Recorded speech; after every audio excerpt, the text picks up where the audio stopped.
Hello everyone. Welcome back to my channel. Learn and practice to get more and more better results.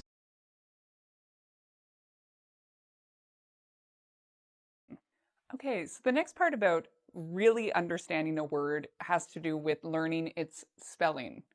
Now, I'm going to be honest with you. Early on in my teaching career, I always kind of didn't put a lot of emphasis on spelling because I always thought, okay, well, we have autocorrect or we have these things on the computer that can help us with our spelling.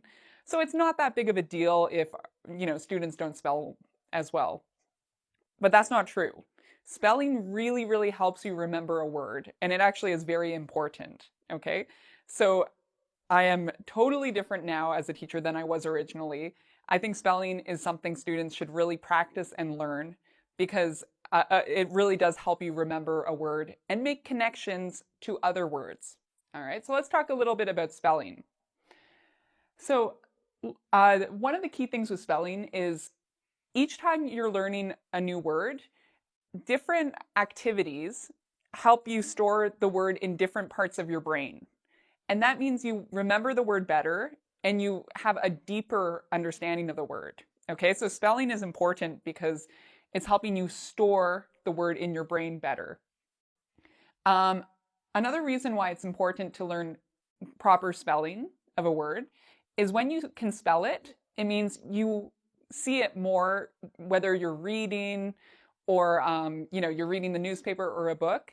It gives you more opportunities to actually see the word in different contexts. So if you can spell it, it will really help you come across the word or see the word more often. And that's what you want, because you want to see the word in as many different places as possible, because that's how you find out other meanings of the word or how to use it and how not to use it. Another reason why spelling is important is the more you practice your spelling, the more you will start to notice English spelling patterns, okay? When people first learn English, I think they often look at our spelling system and they think, I don't understand this. There's all these silent letters, they put an E here, but we don't pronounce it. It's just so hard. Well, over time, the more you practice spelling, the more you will see there actually are a lot of patterns. And when you notice the patterns, these will help you remember the word better and make connections to other words that have the same spelling pattern. Okay, so it's good to learn these patterns, and the way you learn them is by spelling words and practicing. Spelling is also very important when we have miscommunications. Okay, so when we're trying to talk to somebody and they don't understand us, maybe we're having trouble with our pronunciation, maybe the other person can't hear us that well. So it's important to be able to spell, because being able to spell can help you during a miscommunication.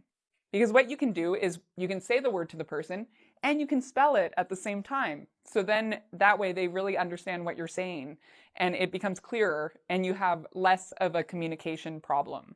Okay, so this is a good idea. Spelling can help.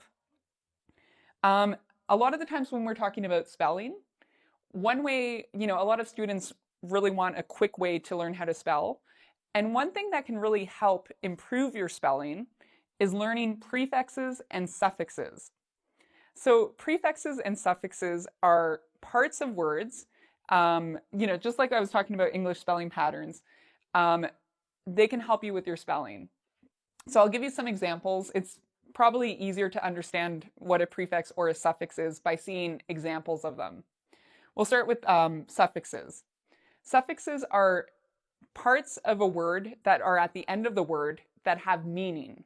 So for example, we have racism, sexism, Buddhism, Catholicism.